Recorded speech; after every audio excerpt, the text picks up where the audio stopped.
Vice chairman, Narsingdi জেলা মহিলা দলের সংগ্রামী সভাপতি জনাব উম্মে সালমা মায়া। উপস্থিত আছেন নরসিংদী সরকারি কলেজ ছাত্র দলের প্রথম নির্বাচিত ভিপি, নরসিংদী জেলা ছাত্র দলের সাবেক সভাপতি জনাব এম এ জলিল।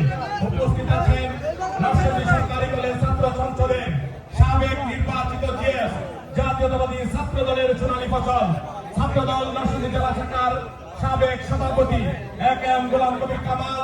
উপস্থিত আছেন জাতীয়তাবাদী ছাত্র দল নরসিংদী জেলা শাখার সংগ্রামী সাবেক সভাপতি জনাব ফারুকুদ্দিন ভূঁইয়া, নরসিংদী সরকারি কলেজ ছাত্র সংসদের নির্বাচিত সাবেক জিএস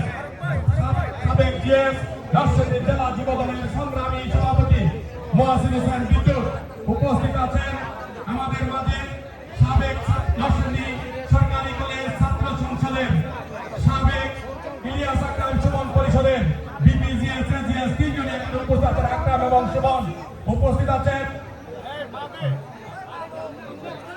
নরসিংদী জেলা ছাত্র দলের সাবেক সাধারণ সম্পাদক